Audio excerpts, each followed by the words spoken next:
Good afternoon and welcome to the Promo Perspectives podcast. It's the podcast presented by Sage, dedicated to giving promotional product suppliers and distributors tips, tricks, and insights to help them grow their businesses.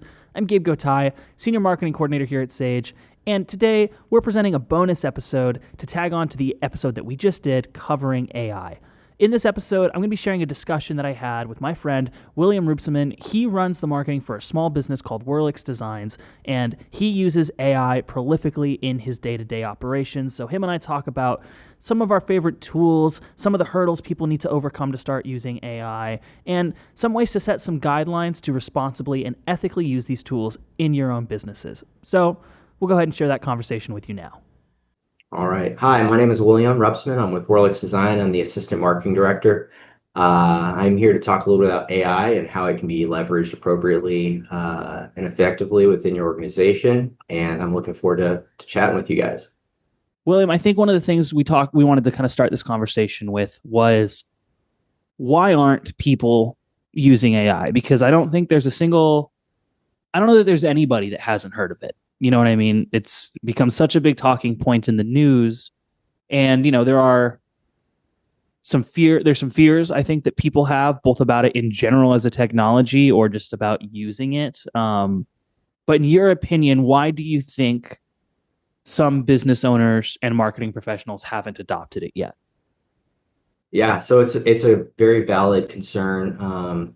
Any technology that has not yet been fully leveraged or even what they feel like has been around long enough to really see how it's transpired, it can be a little scary. And so a lot of organizations don't jump into it. For maybe the optics, maybe they get a little nervous about how their customers might see if they find out that they use AI.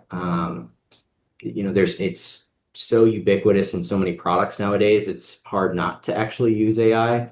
And so that's where it comes to the point where understanding how to appropriately use the softwares and how to make sure that your team or yourself knows how to properly leverage those softwares to get the best result that provides value to your customer base.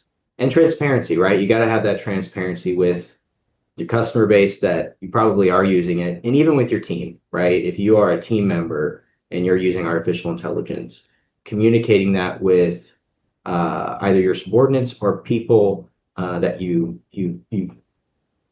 report to, that you're using it and using it well and effectively, it just opens that dialogue up. So it's incredibly important to just be transparent across the board, whether with your customers or with your team. And I think what you touched on there, and we'll talk a little more later about the right ways to use it and some of those kind of practices. But I think kind of the key point over all of that is that it's a tool. It's not a final product. Because I think, at least for me, the first time I started hearing about AI several years ago, it was about students cheating and, having ChatGPT write their essays for them. And now obviously that particular concern, we've adapted to that, right? Like there are generators, some free, some that teachers can use that will tell you how much of a piece of content was AI written versus how it was human. So that part is gone, but that doesn't mean that it's not a powerful tool, right? Like it kind of takes me back to, I think you and I were kind of the last generation that ever had a teacher tell us that we weren't going to be carrying a calculator with us everywhere that we went. And so we had to learn how to do long division. And that's not to say we shouldn't have learned how to do long division, but sure enough, we're all carrying around calculators in our pockets every day now. And everything from calculating tips to, working on my budget or some work task and having my phone there, that's a tool that I use. And these AI tools, they're the same thing. Like you shouldn't necessarily just use the first thing it spits out at you and call it a day, depending on what you're doing, right? Like there are steps you can use it to help you make a final product.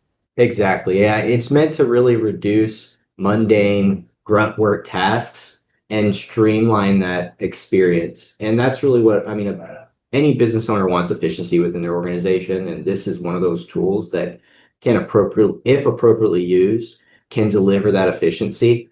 But it does take time to understand and how to communicate with the team and even with the models itself, how to get the best result. And another part, because you were talking earlier about kind of the fear of backlash from using AI or like bad perspective. This is a business podcast, right? Like we are using it for business. I think there might be some valid discussion about, is it right or wrong to use it for certain artistic purposes, like writing for creative works or music production, the replacement of real actors and voice actors, all that kind of stuff. But ultimately, what we're talking about is using it as a tool for your business operations. And at least in this audience, nobody's business here is Disney. Nobody here is making movies. Yeah. I think that the ethics of that are very different. Now, another thing when we were talking before about fears people might have would also just be like they're not confident in their technical ability to use it, Yes. right? Yeah. But I mean, at this point, I watch coworkers of mine who are a generation older. Well, they'll go to Chat GPT just as quickly as they'll go to Google when they know how to use it. It's very user friendly now. I don't think I think the hurdle is a lot lower than a lot of people might think it is. Yeah, and it's evolved and it'll continue to evolve over time. There's some people that use it in a really deep sense where they'll, prompt it pretty deep carpet and give it multiple steps and all this stuff. And some people will use it almost like Google, where they're just asking a question, looking for an answer. But when it comes down to it, it's understanding what you're receiving. You still have to have understanding and context of what you're giving it because that's how you're going to get the best result. So you have to understand maybe verbiage or information to properly communicate with the software in order to get the best result out of it. And for example, if you're doing SEO work, you need to understand the best way to optimize that, or you can even Google it and look up the preferred information that Google is looking for in their algorithm, and then making sure that AI is including it in its result and not just saying, hey, optimize this blog for this keyword. It may not know what keyword density is. It may not know, you would think it would, but the more context you are aware as the human that's interacting with it, the best result you'll be able to receive. And my wife has also had some people at work, they do a lot of Excel work. And, it's easy to go in there and just punch in something, have it give you an answer. But sometimes they don't, some people won't fully verify. And so you got to verify that, trust, but verify that information. So you do have to be subject matter expert in some sense to be able to get the best result out of it. Well, right, because like you said, it's an assistant. It's not a replacement. Yeah. And what you said earlier too is about how like it's more for getting past the mundane tasks than it is for doing the high level tasks, like brainstorming, having things explained better, coming up with first drafts of things so that you can see. Like you said, say you're working on SEO and you've determined some keywords you want to target. Getting a first draft of how a blog might incorporate those keywords so that you can then go and write the blog, because I don't know really if we know yet how SEO is ranking things based on whether or not they're AI generated. You know what I mean? So it's funny you bring that up. I've been kind of keeping my pulse on the mainstream information, and how Google's kind of handling it is they're almost looking at almost imperfection. They're if it's almost too perfect, they're almost assuming that it's AI driven. And so almost being able to get an AI start and then give it your own twist and almost be okay with making some errors or making some punctuation mistakes might actually be a benefit. It's very interesting to see how Google's kind of figuring out how can they ensure that they provide a quality product to the folks that are on their platform searching for valuable content information, and not information that's just being quickly generated from an AI model and put out there as potentially misinformation or AI hallucination content, where it just kind of misleads and it'll compound over time if that's not properly managed. And so Google's taking a pretty strong approach to trying to figure out how to ensure that AI is not overused. And even other companies that they provide that information, I think it was the Forbes. I think Forbes blocked AI crawlers to be able to pull content from them, so you can't even reference them. So that will cause potentially even more misinformation if they're not able to crawl and fact check these sites and these places. So it's a valuable tool to craft direction, but when it comes to information, ensuring that you still are a subject matter expert in some sense and can at least fact check it is incredibly valuable. And a big part of that too, in terms of like what you're getting out of it in the first place. Earlier, you were talking about giving it context. And I think that is, in the handful of times you and I have sat down and talked about this, the idea of prompt engineering has always been a pretty focal point of the AI discussion. I know it's changed a lot. Like, I think we told this story last time you were on the podcast about how we met, which was at an alumni event at our alma mater, where we came in to talk to current students because we're both in marketing. So we went and talked to some of the marketing students so they could ask us questions. It was like kind of a round table thing. And there were a lot of questions about AI. And at the time when we talked about prompt engineering, we would keep notes apps on our desktop, right? And so I guess to kind of back up and give context to the audience on what prompt engineering is, these things are only as good. These AI tools are only as good as the information you're giving them. So, if you say, write me a marketing email and no other context, it's going to give you something. But if you say, I'm William from Whirlix Designs, this is what we do. Here's all the content from the about page of our website and the services page of our website. Write a marketing email about this particular subject, then you're going to get a way better result. And so I used to keep a notepad that was literally that. It's I work at Sage. Here's the content from our website.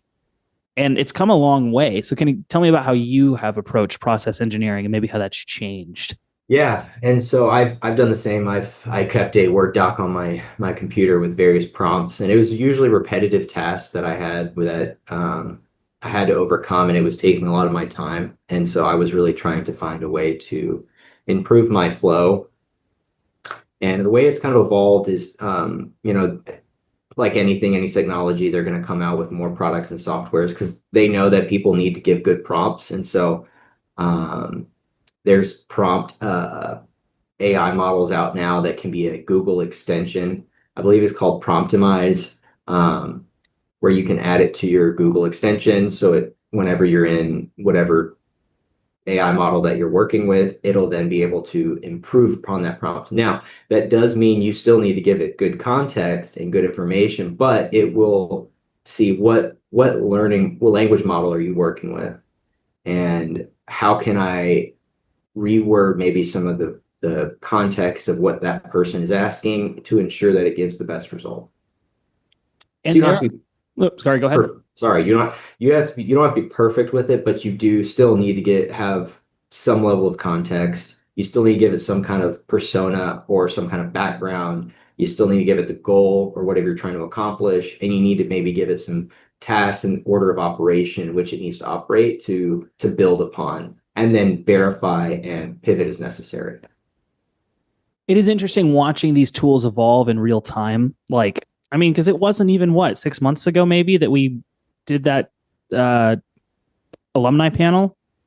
Yeah, I mean, it really wasn't that long ago, and a lot of things have changed. And yeah, and Promptimize, and then even some AI tools will have it built into their selves. Like, I think you were telling me Chat GPT in their new Chat GPT 5 release has something like that just came out. I work, here at Sage, we have AI tools in our software suite, and one of them is an image generator. And one of the things I find interesting about it is it has the field where you type your prompt and then you hit generate and it'll show you the image. But beneath the field where you typed your prompt, there's another text field with a prompt that's a better version of what you gave it.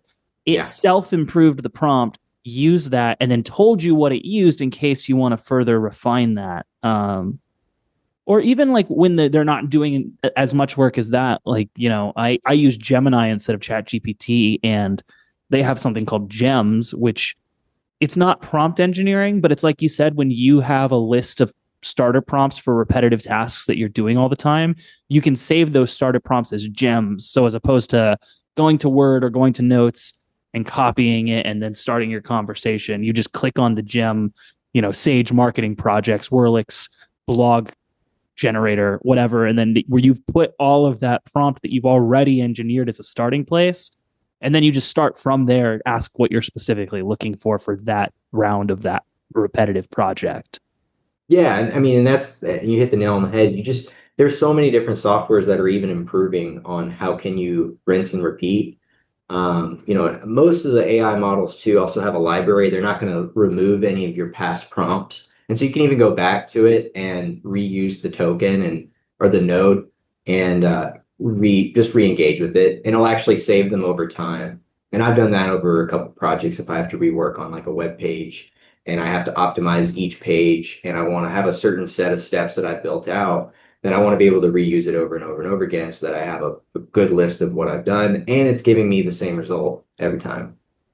I will say I have run into some limitations when going back to old tokens and old chats. Now, Gemini doesn't call them tokens, which might actually be more helpful. I haven't used ChatGPT to actually see the resource allocation that you have because with Gemini, and admittedly, this is kind of an outlier case, but some of these podcasts, when I don't have a guest on and it's just Mhm. me talking into a camera, I'll write like a teleprompter script for that. Mhm. And those scripts for a 30-minute podcast are about 5,000 words. And I have found if I'm having Gemini review more than one script and I'm going over kind of that 6,000 word mark, it won't even read past a certain point, even if it's within its text limit that I give it. And if I'm referring to older prompts in that chain and there have been some 5,000, 6,000 word blocks, it's going to lie about what was at the beginning because it doesn't remember and it'll Yeah. just confidently make it up. But again, that's kind of an outlier case. I mean, the only other instance I could think where that would be common is if, like, for novelists, maybe that are pasting like whole chapters of their book for review or something like that. But in the business world, I don't think you're going to hit that limitation too often.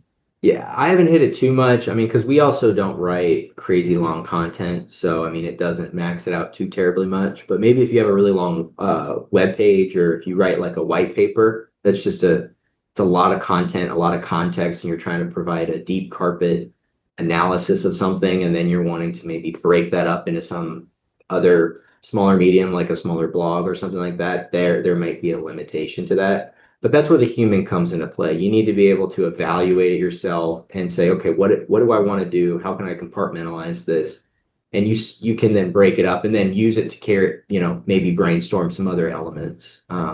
That's why there's always got to be a human element. I mean, it's not going to replace anyone. I don't think it's going to replace anyone's job. It should support their job.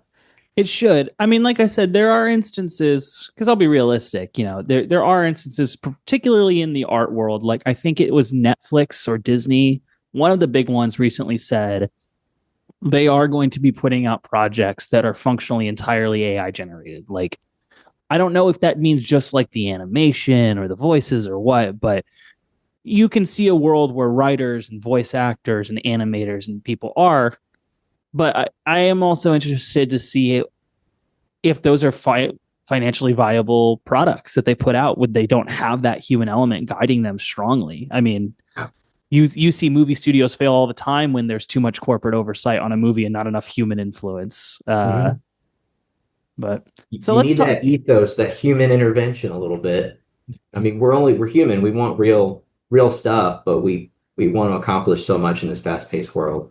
And it's hard to balance the two. So let's talk about some of our favorite tools. I mentioned that I use Gemini. Obviously, Sage is my favorite AI tools of all of them. But what are some of your favorite AI tools that you use kind of day to day? So I use Claude a lot. It is a copy mainly. Prepares some of the best natural language, really. And it's the only one I've been wanting to pay for because it gives me a really good flow to things. It's great to communicate with. I've gotten used to how I can communicate with it. And so I think I've been using it for a little over a year now, and it's gotten a little bit better, but it's stayed pretty consistent. They had it pretty well tuned right out of the gate, at least when I got it a year ago. What do Claude. you what do you use Claude for? Like some specific tasks that you would use it for? Yeah. So I have to communicate a lot to the team within our organization. And so sometimes when I have to put a lot of plans into place and maybe an attack plan. I'll give you an example. We're working with trying to communicate with a new market. And I knew how I wanted to communicate with the market, but I wasn't sure how I wanted to lay out the attack plan. And so I used it to brainstorm the attack plan and I gave it the time frame, the dates we wanted to achieve things by, the goals, the resources we had at our disposal. And it was able to put together a pretty comprehensive plan that I was able to then divvy up to the team. And they were all given good explanations of what they needed to accomplish. So I've used it to generate something and brainstorm planning. I've used it to generate outlines. I do my own keyword research, maybe some things that are popular conversation pieces in the marketplace that maybe we want to join that conversation. And I will use the tool to maybe brainstorm on blog topics, maybe ways to frame those conversations, frame those topics, outlines, and then I'd be able to pick the one that I feel is going to be best to work with. And then I can use that as a starting point to then generate some blog content. I've even used it to recraft emails where maybe I don't know how to explain something nearly as well as I would like to. And I can't really get past the hump of how do I communicate this in a certain way or tone or with certain authority. And it's helped me break through some of the brain drain that I've had with having to write 1,500 emails a day. And it's helped me tremendously with that. And so those are just some basic use cases. And even it can even do image where I even used it today to just break down some content that I was like, I'm not sure how I would frame the image, but I need 3 examples so I can see which one I like the best. So I had to generate them. I've used Canva for that as well, where it's kind of given me some image ideas or graphics that I maybe just, because they have the templates, but to scroll through all those and kind of just pick one, it's a little mundane. So I like to give it what I'm looking for, what I'm trying to accomplish, and then I let that be the basis of design, where I'm able to then create something that's a little bit more compelling and unique to what I'm trying to say. So yeah. Yeah, I feel like you kind of touched on what I would consider to be the 2 major pillars of generative AI, which are text based and image/video based, right? Yeah. I basically everything that you're describing that you use Claude for is what I use Gemini for, and what I would guess the majority of people who use AI use ChatGPT for. Not just for, like you said, writing the content, but for thinking things out, brainstorming. You give it all this information. Hey, how can I break this into a plan of attack for this market?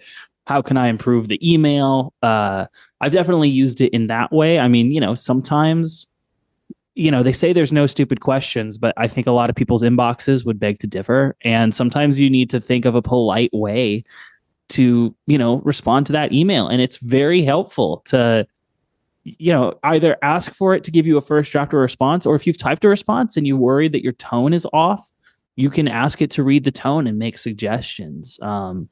Or I know a way that I've used it a lot is if I've worked on a project and I get feedback from, somebody higher up the chain, and either if I don't understand the feedback, I can give that to Gemini and ask it to kind of elucidate on that a little bit for me. Or even if I've understood it, I can give it the original project, the feedback from the supervisor, and then what I plan to change in the next draft. And then I can ask it, have I hit all the points in this feedback? Or am I going to, make sure that I don't come back and say, hey, you didn't hear this part of what I said, and that's not just in in an email. You can really go as far to if you're having a Zoom meeting with somebody and you have the recorded transcript from that Zoom meeting, you can give it the whole transcript and it'll be like, hey, at this point, your manager said to make sure that you include an agenda and then to make meeting minutes from this. So make sure you include that in the revision. And so it's super, super helpful for all kinds of stuff like that. Yeah, it kind of takes away from having to maybe focus on some of the smaller tasks. Like if you're spending a lot of time crafting an email and you want to be able to communicate well, like we all do, this can kind of help you ensure that you're staying on top of your communication skills, you're articulating well, or even capturing information, or giving you some sensible follow-up to certain notes you may have created. It's a great way to kind of take away the extra effort you have to put out in the world and just streamline it. And all of these examples that we've been giving, these are very individual use in the trenches of operating a business and doing marketing, but it goes so much further than that. Like on the very high end and really technical fields, like in software development fields, that kind of thing, there are all kinds of crazy back-end AI tools for server distribution and for website stuff. But even on the less technical user level, some marketing professionals might be familiar with integrations, like with HubSpot, where you've got all your different arms of your marketing integrated into certain processes that automate with points in your CRM and your email campaigns and your blogs and all that stuff. But you were telling me that there's some kind of AI equivalent set of that coming that you've been seeing. I think you were calling it Yeah, AI so agents. yeah, something AI agents is something that's very unique. They are essentially workflows that are based off either manual or automated triggers. And it will essentially initiate a protocol to execute a task or a series of tasks. And an example of that would be, and I've been kind of experimenting with a little bit, not enough where I can truly dive into it, but it is a very fun and very interesting opportunity that is coming to light. It is fairly new, I would say, the last few months. And the first time I actually saw it was a buddy of mine. He's currently traveling around the world talking about AI. He owns a company called, or a consulting organization called the Data Entrepreneurs, and he talked a little bit about this 6 months ago. And so I got super interested. And an example of this would be if you were wanting to craft a video. I don't know if you've seen the videos where there's the little Yeti running through the woods or various kinds of people, and I'm sure they're all over social media. I'm sure somebody's seen it. But those AI videos are actually generated a lot of times from that 8 a.m. model, where essentially it links it to a goal, and it says, hey, I'm going to use this AI model to generate the imagery. I'm going to use this AI model to generate the voice. I'm going to use this AI model to write the script. And it's executing all that at one time. And it's insane to see how people are able to take, and it's even able to take things from other sources like Google Sheets or actually quite a few other sources, as long as it's digital and it has the integration, and it just pulls it all in one place. And it's cool to see how the AI agents are evolving to the point where if you were able to link it to your email, it's able to auto-generate a response for you and have it saved in your drafts so you can review it later. So you're not having to copy and paste a bunch of things or move it around in a different model, and it's doing the work for you. And that's kind of where it seems to be evolving, which is really, really neat to see. I'd be interested to see how that works into marketing workflows. Like, if you've got a content and a task calendar of like updating your blog so often, updating your web pages so often, making certain kinds of social media content, and you can use one of these like AI agent workflows to read the data of the success of your previous campaigns up to as soon as they're published to inform, so that when you go into your content calendar, there's already recommendations about what you could be doing and what that could look like. And I think there's some cool things. Now, I think one of the things we wanted to wrap this conversation up with ties into what we talked about at the beginning about using these tools well and responsibly, and how to be cautious and diligent, because there are, especially once you start talking about automating and scaling, a lot of people view that as great. That's hands off the wheel, but you can't. I mean, just like off the bat, the biggest example I always give of the risk of this, I'm kind of surprised that Google has placed that AI summaries widget at the top of all their search results, because it is so unreliable. Yeah. Like, generally speaking, if it's a really popular topic, like say it even not a business thing, say it's like an internet fandom related thing, like you're a big fan of Lord of the Rings and you want to know what was the deal with the Balrog or whatever, and you ask a question to Google, that is such a well documented topic that it's going to pull pretty accurate information. But that's something that's unimportant and that there's a lot of documentation for. There are more niche or subtle questions you can ask that might have more serious implications, where Google is going to give you it's not lying to you on purpose. It's going to give you the best information it can, but it might be pulling somebody's half-baked answer from Quora as its source and telling it to you like it's the authority. That's an example of, you can't just take your hands off the wheel. You have to still be doing that next level of checking on it. Yeah, as marketers, as business owners, and as these softwares evolve, it is our responsibility to put good information out there. Because if the nature of Google and the nature of really AI is just trying to scrape information off the web and provide the best information it can to the person entering in the query, asking the question, and trying to look for a result. And so it's our responsibility when we're creating these content elements and these pieces that we keep that in mind and don't just turn and burn. Because if we just turn and burn and put stuff out there, you're just setting a lot of things up for failure, for misinformation. The AI hallucination is a very real thing.